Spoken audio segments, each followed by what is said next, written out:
Because my show was such a delight last night for me, my show continues with Malcolm McDowell and Edward Hibbert.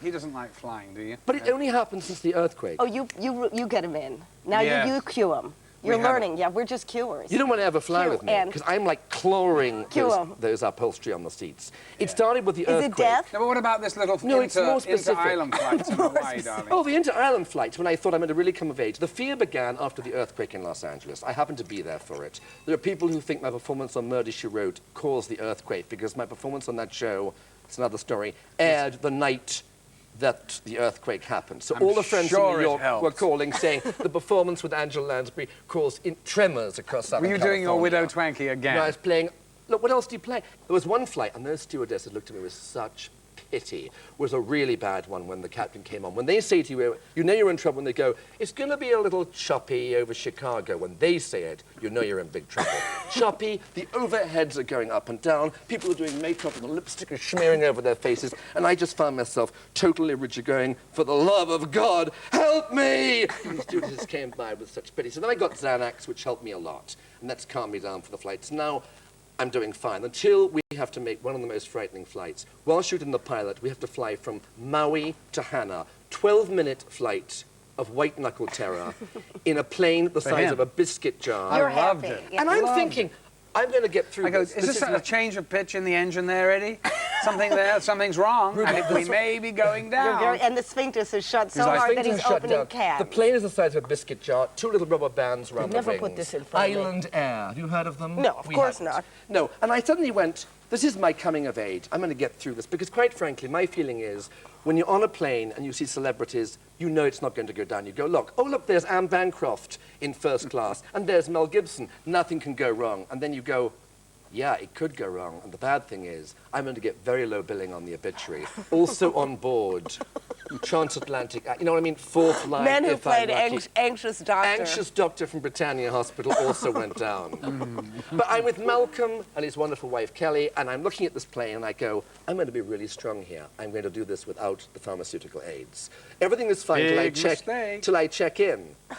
And I say to the Hawaiian lady who's checking in Island Air, she goes, where are you flying? And I say with great nonchalance, oh, just over to Hana. And she went, oh, God, the wind. Well, that bottle was opened and 3 Xanax went down. I, of course, forget Xanax takes about 20 minutes to kick in. So we're on the plane singing Kumbaya. The hands are like this. I keep looking at Malcolm. If I look at Malcolm, nothing will go wrong. And there's ravines. We're this far over, you know, this high up. Wonderful. There's, yeah, not so The wonderful. waterfalls. Look at a totally different... I know, well, he's much We luckier flew than over me. George Harrison's estate for about Did we? 20 minutes. I didn't look at anything. It's still George Harrison's estate. So we get there. I didn't know the film commissioner, as a treat, has got 3 hula dancers there to greet us. You've seen the photographs of this. So we get off the plane, and they're going, hi-la-la-yi, la-ka-liki, ka-la-cuckoo. And I take one look at them and go into a complete Xanax-induced coma, and they have to drive me up to the Hana plantation. Ed, where's Ed? He's usually the life and soul of the party. Yeah. Usually doing the Kaliki movement. There's one picture of me with total happiness because I'm so out of it, just going like this, I've seen this with 3 picture. hula dancers. Is Fantasy Island the worst series you've done? No. What's the God, worst? no. What's the worst? How about Crossroads? You didn't do Crossroads. I did one. And I did... Which Crossroads in this The country? Newcomers? Yeah. What were you playing? Emergency Ward 10. I don't Oh, you did that one? You know what I love about the difference between the English and American soap operas is we know that the big climax of an English soap opera is, did Mrs. Dawkins leave her handbag in the ladies' room or in the canteen? Da, da, da, da. Over in America, I've done them. The Doctors, The Young and the Hung, or whatever it's called, The Furious and the Untalented, all those shows. I mean, you have, before the credits, you have a rape, a hijacking, and 3 nervous breakdowns. Now, that's what I call a good soap. Yeah. I played an evil dress designer on a show now off the air called Another World. I know. Trust me. What happened? You had a Hitchcock moment there. A very large bug. There's bugs here? Oh, I'm not touching this food. God, it's huge. Oh, Christ. Don't, it's just like Hawaii. They don't give you any It's like time to Apocalypse rehearse. Now. Oh, Hawaii, there were more strange Polynesian insects wafting in the air. But no, on Another World, which is now off the air, it is Another World. They do an hour of soap every day. And the actresses arrive in the morning, like, hunched up and like that. They go into makeup, they come out, they have huge hair and those big shiny lips because they all look alike. And all the characters are called, like, Placenta and Dwayne. And I had reams of dialogue, expository dialogue about Dwayne Frobisher never liked you unless you pay me $75,000. It was like all this information. They said, we have no time to rehearse, we'll just go straight to tape. I watched it, like I've been through Est, my eyes are completely glazed. I'm just saying it all like this because I had no time. Mm-hmm. That separates the men from the boys. Were you ever, what's your worst line? Oh, I can't. There's so many of them. Or your worst situation? See, the thing is, you know, I've been doing it for so long now that as bad as it is, it's a challenge. It keeps you interested. So even if it's really bad, it's good for the soul. It's sort of good because to make this crap sound that it's like it even rolls off the tongue, it's kind of a challenge. And you know how you have to be so centered and so kind of trusting of it, and well, he'll tell you some of the stuff they gave to me. You see, for every Frasier, where you're given beautiful dialogue, it's this classy group of writers. They're the best writers in America. I feel really very honored to be part of that show. Then you go, and it's all sport. You do a show like Married with Children. Yeah. And you have to make this material work. There's an audience out there, the cameras are on you. You know the material isn't going to play. So by the end of it, your face is aching from the mugging you've had to do. I love doing the a sitcom. I thought that was fun. Which sitcom did you do? I did one called Pearl, where I played this incredibly, wonderfully narcissistic professor of the humanities called Professor Pinchon. And he was one of the great characters. And they wrote some stunning stuff. But, you know, they changed. I had 3 pages of speech in front of the class, you know, and of course they change it. And you go to a live audience Friday night. On Wednesday, you still didn't know what you were going to be saying. Oh, on the night they'll come up to you. Frightening. It's on the night they go, Malcolm, that doesn't work, that joke. Oh, try this. And you go, is it going to be written down? No, we'll just tell you. Just, hey. Wing it. So literally, it would be like, you know, that film Tootsie, you know. I just feel, what the hell am I saying here? I'm off book. I'm going. I don't give a rat's ass. I'm off. I'm going. I'm loving it. And Rhea Perlman, who was looking at me like, what the hell is he going to say now? And I was like, wow, off, gone. Made it up? Yes, made it up. I thought, I'm not going to stop. I'm from Rep in England. You never stop. You never take a prompt. You never stop. It doesn't matter what you say. So what were you talking about? Who knows? They'd all go, I'd see them looking in the scripts. They'd be going, what the hell is he talking about? What? You know, it's like, they were like, oh, my God. But you're right, it does. It really hardens you. It's like doing this bad... Yeah, it's such an important lesson, I think. But the English versions, when you're made to do this act, do you ever do those when you're in Agatha Christie thrillers? Now, if you can get through one of those, you're on your way. Because well, that was Fantasy Island, same thing. Well, it was not as amusing as Agatha Christie. No. The best stage directions I ever read in my life. I was in 10 little, what do they call it now? Indians. Ethnic minorities, they have to call it. Oh, yeah, red, horizontally challenged, and you know, people with feathers. Yes, that's right. And everyone's like pacing, everyone's pacing around in those plays looking anxious, going, oh my God, the last fairy has gone and the phones are dead. How deeply disturbing. And lines like that. And there's always a moment in the second act when the leading lady loses control, and in 10 Little Indians, she gets on the phone, she goes, we're all trapped here. How funny. How terribly funny. And then she loses control. And this is my favourite stage direction. I am cast at RADA as Philip Lombard in riding boots. And I've got to go, control yourself, Vera, and slap her around the face. Oh, and the stage direction goes, Philip slaps her, and she veers down stage left onto the poof. I remember going, which one? Because there are several in this company. It's always, in every Agatha Christie, you have to do those things where you have to say, control yourself, Vera! And they're out of control. It's wonderful. I love those. But once you've got through those terrible wooden thrillers, then doing those sitcoms and things becomes much easier, I think. Well, a slap. A good slap is always good. A good slap started my career, so... What was that in? I was slapped viciously by an actress called Christine Noonan.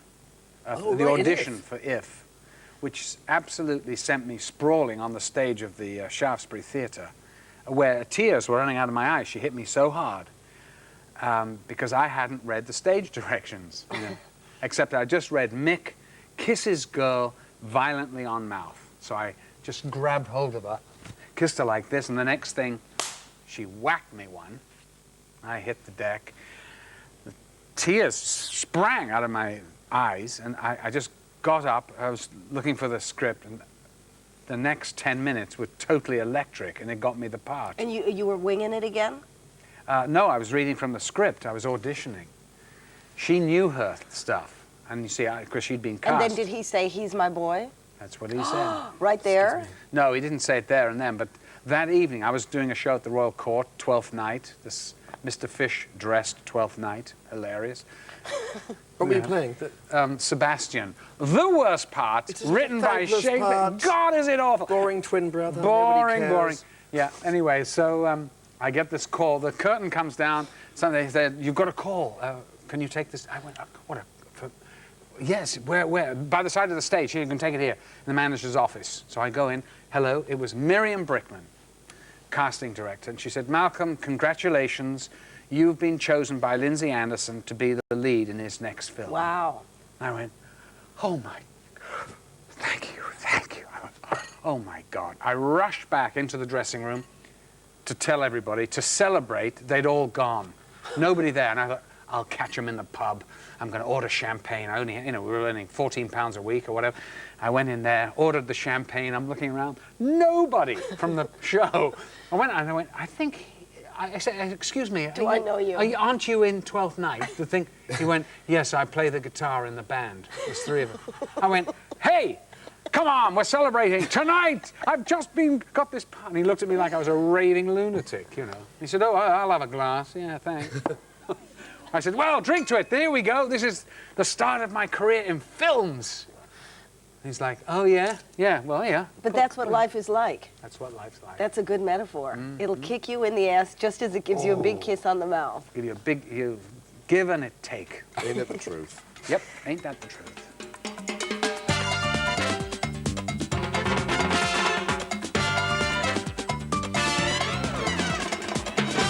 My show continues with Edward Hibbert, Karen Moline, Lindsay Duncan, and Scott Thompson. Very few people know this. Very few people do know you're a thesp. They know I'm a thesp. But they don't know that you are also an agent. Funny you should mention it. Yes. I'm also a literary agent. Yes, you Can are. we discuss this for a minute? You may discuss. This is what happened. Suddenly, 10 years ago, I thought actors were all passive. We wait for the phone to ring. We wait for something good to come along. Let's have a little control in our lives. And so I fell into this through a friend of mine who was a literary agent. Said, come into the office and just read some manuscripts and just absorb it. And there was no school to go to train how to be an agent. So I fell into it and had some amazing beginner's luck. I unearthed an unpublished manuscript of a psychological thriller. And always as a kid, I'd read books and I'd cast them. I'd go, this is such a good role for so-and-so. And I read this, and it was a really good pitch for a book, I thought. Husband and wife, psychotherapists in New York, who discover on page 25 they're both treating the same person.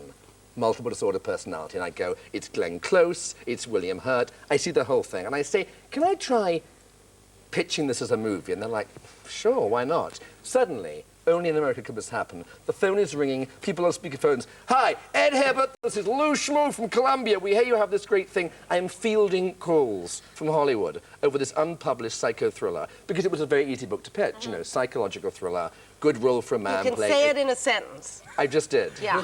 Well, it was more than a sentence. A long sentence. What book was it? I've got a big controversial thing coming out, which we'll just talk about. Fight Club. It's in the Daily Mail today. Oh, it's I can't causing wait. controversy. That is the first novel written by this brilliant guy I discovered. I have to say, I did discover What, him. in a back alley? Not quite. He sent me this letter, which I thought was brilliant, and a short story he had written, which was so weird and anarchic and peculiar. I thought, I must read more of his work. He writes this novel called Fight Club. Everybody goes, this is really dark. You'll have big trouble selling this. It's not commercial. I did sell it for a modest sum of money to a small publishing house in New York. And then they said, well, there'll never be a film here. It's far too violent. It's far too aggressive.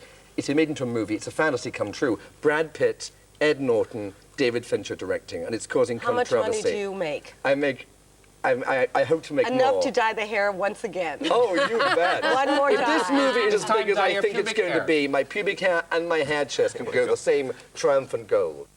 Is Belladonna being made into a film? Not yet. No, strangely enough, that would be hard to cast because you can show men being outrageous like that, but very few chickies can be shown to be. Also, it's a long book, and it's hard for people in Hollywood who have the Cutting? attention span of a gnat. No, it would be easier to sell if it were already a script. They would read the script, but they won't read a 600-page novel. I have utter admiration. No one says sit down and write a great best-selling novel. We're told where to be, Well, she didn't when know to she be was in hair gonna and do makeup. that. Well, she clearly has. Well, no, I she- didn't know when I was writing it. But still, to finish a book is a an amazing miracle. thing. Yeah.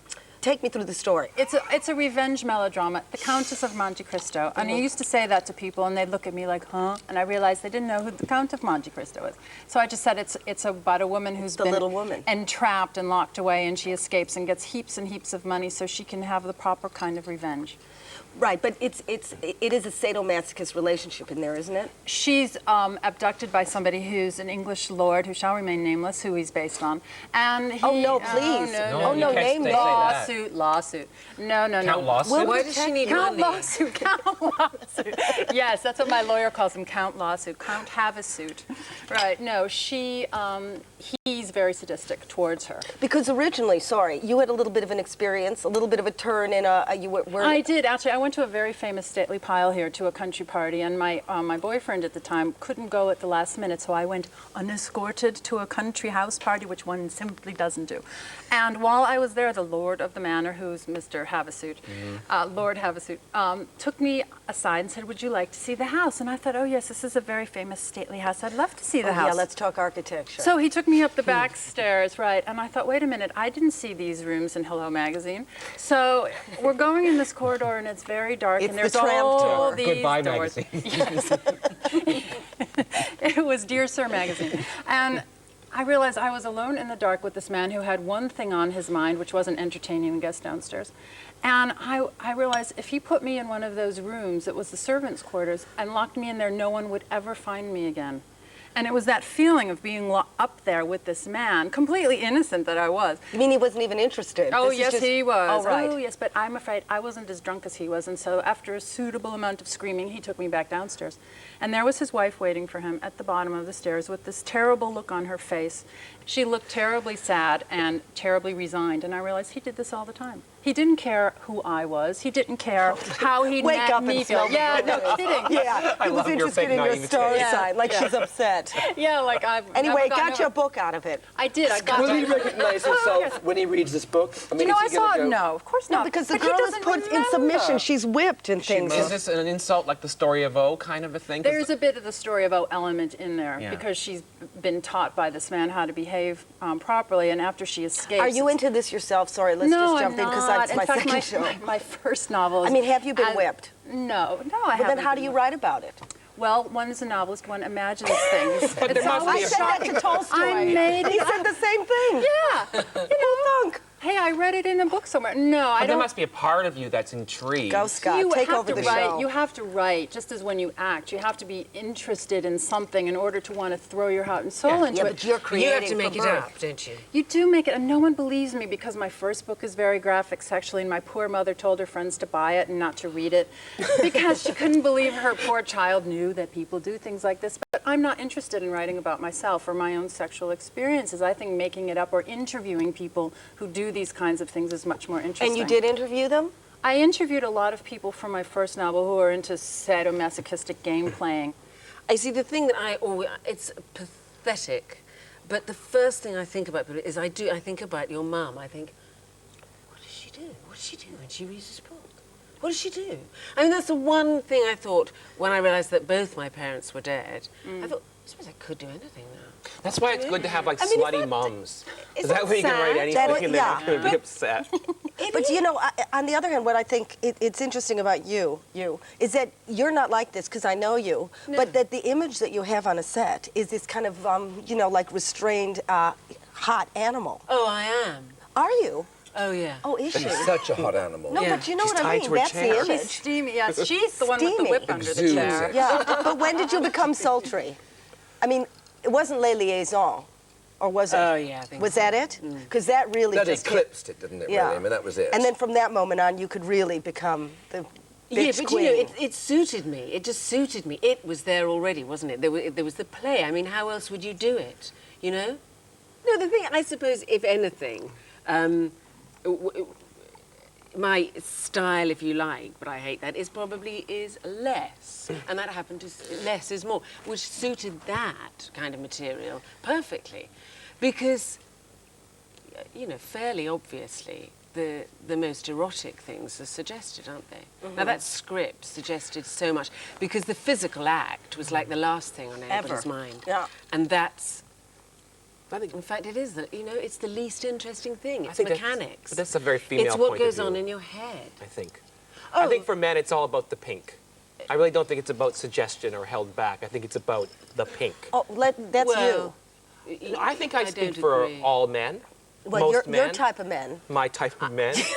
Yeah, working class brutes. What is that? Yes. What's your No, I think women are more about that, but I think men. Do you find it erotic? I mean, did you see Les Liaisons? Oh, I think men No, I like did not. games. Men like Oh, I games. think that some of the most erotic things have always been implied. Absolutely. Yeah, that's why it's so hard. in He's so left movies, out now. in He's books. so Do you not left think out. so? No, he just I wants feel to so get in cornered there like a rat now. like gangbang. Is your idea of Jump that's a front night rows. out. No foreplay, just straight in and rump action.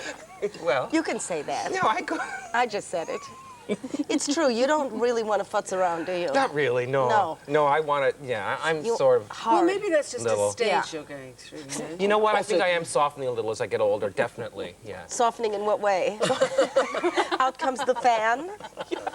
I find it strange that you don't understand what could be exciting about a woman being tied up and beaten, because sex is so often about power and manipulating power and giving power up and taking control of Going someone. to the places where you shouldn't go. Exactly, as well. and That's taboo what starts- and going, yeah, and you know, and so I find that to me it seems a little disingenuous to say that you don't understand it, because to me that's what it's all about. I mean, is going to the places you're frightened of, and it's like, to me, like it's the same reason that people like roller coasters. Talking about sex is only interesting if it's got a particularly pertinent and a humorous slant to it. I think otherwise it's not interesting. No, I agree with you. I'm going to make a huge segue here. That's what I think is so great about the internet, because it's allowed people to realize that they're not alone in being perverted. And you go in any And you can chat stay room- anonymous. Yes, you go in any chat room in the world, and you'll discover that everybody is Sick? perverted. Yes, everyone. And I think it's kind of liberating to go, oh, I'm not the only one who fantasizes about, like, for example, in the States, there's been a big scandal about these people that are into, their kink is they get turned on, and it's it's men who get turned on by women in high heels crushing to death tiny animals. It's Does called that have a name? it's called pressing, I think. Oh, that's And not that far from normality. no, it isn't. You see, that to me is a strange one, Now, because Lindsay, wait a minute, not so fast over this. You found it not abnormal Have for a woman to walk crushed around. small Have you ever child- crushed a small budget animal? girl? now that's an interesting slip. She crushed Well, the budget. you She know. played I want to the rewind for a pantomime. minute because What would be the I'm thrill? surprised. What would be the thrill? Would you Well, do I it think for someone you surely- loved? I'm sure I've done it accidentally. What a wasted opportunity that was. But, yeah, I mean, isn't it obvious? You know, what about high heels? There's potential danger. They're not called stilettos for nothing. Sorry, I'm going to segue into this one. Because I was in Ibiza this weekend. In Ibiza, Old Town, or in Thamthiolalia. Notice my pronunciation. I'll say it again. It's Thamthiolalia. My obsession with And it's Ibiza very is I lovely when went you say there that. a long time ago, and I was there for a little vacation, staying with a very, very dear friend of mine, a wonderful English lady, impeccably English. And I found the island is filled with a specific kind of desiccated alcoholic British who have moved out there, the ones who don't talk and use no consonants when they talk. Like they go, and they're all moved there. And the first night I was there, I meet this couple, old Brigadier and his wife. Hello, hello, we've lived out here in Thamthiolalia for 40 years. Said goodbye to London, we live the local life. We speak the lingo. And then they turn around to a waiter and say, no, not necessario, which is their idea of how they're speaking the language. So then the unspeakable happens. I go out there for a second time. I'm about to do a play. I want a little bit of sun, a little downtime before I go into rigorous rehearsals. And I go and stay with this wonderful lady friend of mine called Pempe, who lives part-time in Ibiza. She's a glorious lady. And the night before I'm due to arrive, the unspeakable happens. A friend of hers has a fatal heart attack and dies in her swimming pool. All I could think is I'm going to get out there for what should be 2 weeks of sun and fun and sunblock, and find a grieving hostess and a big sort of white band around the pool or something. So I get there, and she's impeccably under control. I mean, obviously upset by it, but dealing with it beautifully. And they speak the Spanish, these English out there, and Consuela, her maid, arrived. Of course, Consuela. And Pempy decided she would tell her the terrible news of what had happened in the pool in what she thought was Spanish, and it went like this. Consuela, mon amigo from Londres, in my pesquino, cardio, moto, terrible. And what was so heavenly was Consuela went, oh, no, Pempy, and got it. But I thought, isn't that wonderful? Cardio, moto, terrible. Were you in Golden Girls that you know, B. Arthur? No, I know B because B came to see the play that took me to LA for the first time. And I mean, we got a lot of, it was, you know, LA in a play, they all come to the opening, and it was quite glitzy. And I've always been obsessed with B. Arthur. Who didn't love Golden Girls? It was big over here, we all loved it. Maud. Forget Golden Girls, it's not Maud. And, you know, she's unmistakable. You know, she's 6 foot with a voice lower than Always you barefoot, could believe. too, wasn't Always she? barefoot, Isn't that strange? indeed. More than just being like a comedian. If you watch the acting, she's such a great listener. You watch her on Golden Girls. It's the brilliant reactions that she does to everybody else, which is so extraordinary. So we got quite friendly, and I used to get a real rush of excitement when the phone would ring and the voice would go, hello, my darling, it is me, B. And I'm taking you out to a lovely Japanese restaurant today. Well, it's not my favorite kind of food, but I thought, never mind. Lunch with B. Arthur, what can go wrong? Yeah. The restaurant was called Mitsubishi or something wildly expensive in La Cienega. And we arrived there, and a beautiful Japanese hostess greets us. And it's B. Arthur, for God's sake, and we're in Los Angeles. She clearly doesn't know who she is. She says, how are you doing? Have you a reservation? He goes, no, I do not. She goes, okay, no problem. What's your name? This doesn't go down too well. A living legend is being asked what her name is. She takes a little bit of pause and she goes, what's my name? My name is Arthur. And the hostess goes, and your second name? I just looked down at my hands like it had never happened. It was never discussed. You had a thing about Miss Streisand, didn't you? What is I it like? loathe that woman. She shoved me. I've been shoved by all the greats. And she shoved me at the Emmys. Well, did you get in front of her? Yeah. Oh, Well, you mean physically? Physically, yeah. I've been shoved by B. Arthur. No, not B. Arthur. I wish I did. I would be like so happy. It's bigger than Barbara. But you're Barbara getting in front Streisand of shoved them. me and Roseanne shoved me. But Barbara Streisand shoved me because, well, I was at the Emmy Awards, and I like to dress up at the awards, and I wore. In what?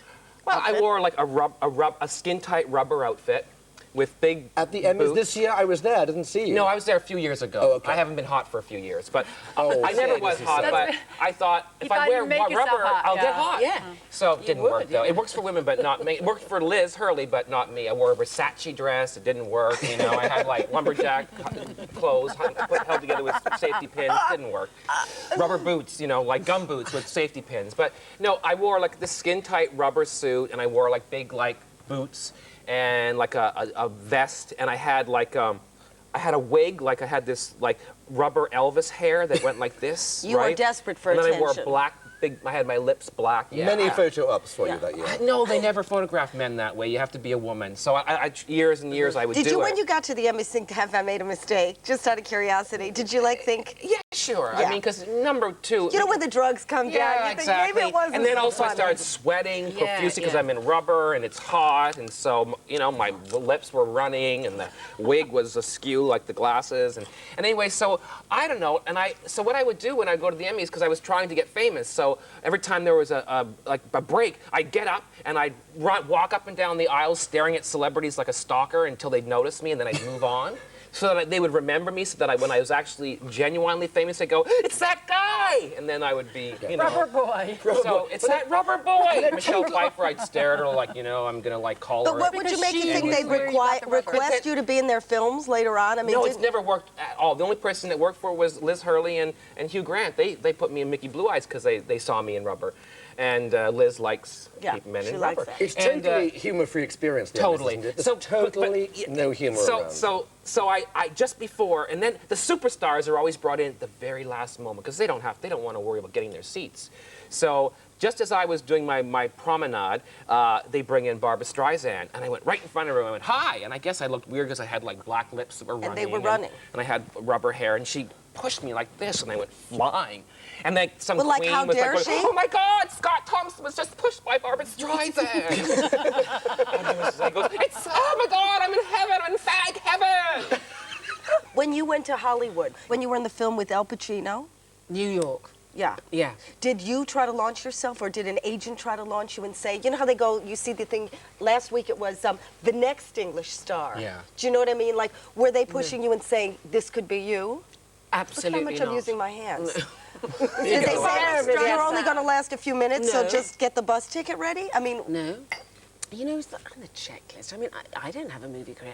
Okay, so it's a movie. Tick. It's playing Al Pacino's wife. Well, tick. You know, it's filming in New York. Yes, and it's just before Christmas. You know, just before Christmas in New York, shopping. Yeah. You know, it was everything from heaven and no pressure, because the part was this big. You know, you could stick it in your eye. So it was like a nothing. You know, it wasn't a career move. oh, right, okay. It wasn't like, I mean, do you yearn for it at all? Do you know, I mean, To do be you... a movie star? To be, yeah, sure, because if you're a theater star, there must be a hit-on effect. To say Well, you, if I wanted it, I mean, want pretty you. clearly, if I wanted it that much, I'd have tried a lot harder than I have. And you didn't. And I've never tried. No. I mean, you know, of course, you know, and no actor could really say that if you offered them the most brilliant part in a brilliant I'm not talking film. about brilliant part. I'm just Are you saying to talking show about up. fame? Fame. Oh, fame. Oh, no. I mean, really, no. I mean, I think that's obvious, isn't it? Really, Yeah, no. but that's an English thing. You know, in America, I- like, who would turn it down? Is there a more line you draw exposure. where you won't do it for money? Oh, yeah. What's your line? What won't you hack And off? how much? Yeah, it is always how much, isn't it? Isn't it? Not always. Well, If it's I something you don't really know. love, you do it like a play No, for but no don't you money. want to because of work? that. Bad We all enough. got it. You want to work. If you're an actor, what's the point? Oh no, but I don't want to. No, You I don't mean, want I to don't work work. that much. No, you know, I just looked at some script When you- about Satan, you know, the other day, and I thought, no, I don't. You know, no. Why not? Yeah. Come on, you haven't done Dear Satan in a old while. Satan. You haven't done, when you're interviewing, when you did your interviews with celebrity, is there anybody you ever really couldn't stomach and like it was against your morals to write? What a glorious Keanu before- Reeves. I tried to write about him. He was so offensive. He was dirty. He was stinks. stupid. No offense, Keanu. He's not watching He the was show. sleepwalking. He was obviously up all night doing something. I'm sure I don't know what it was. He was incoherent and he was rude. And one journalist asked him a perfectly nice question, and he said, "That's really stupid. What's your problem?" Things like this, and I'm looking at him thinking, you should be down on your knees every day thanking God you get hired to do anything. Years ago, celebrity journalism, a friend of mine was interviewing Betty Davis. Wish I'd been there for this. And You would have been great friends. bigger than B. And it was going very well. And suddenly, Betty Davis, sort of catering to all our fantasies, went off on a complete tangent about her loathing of Joan Crawford. I hated her. She couldn't act. She was a whore. And this journalist finally had enough very of this. good. Wasn't bad. Actually, it was post-stroke. I'll do it again. I hated her. She couldn't act. Anyway, so finally, this journalist was quite forthright and said, "Miss Davis, excuse me. Joan Crawford was a great star, a great lady, besides which she is dead. You must never speak ill of the dead." It's a very tense pause. Betty Davis eyeballed him and said, "Just because somebody's dead doesn't mean they've changed." Which I think is one of the greatest lines ever. Ever. Lindsay, when you were a child, because you worked on the buses, Not as a child. No, as an older child. As a grown-up, I did. Yeah. and how old were you? 19. And did you think then someday I'll get off this bus? Your ass, I did. I mean, did you think if I was just a normal kid from Birmingham? chose to be a bus No, but was it so bad that you thought I'm going to break out of here and change my whole persona? Changed my whole. Well, of course I Well, knew. look at her. I mean, there's no sign that she had a bad, there was a bereft childhood or. To be Scottish and then brought up in Birmingham, it's quite bad. But the buses, no, you said that's another thing. It's just earning money, isn't it? You know.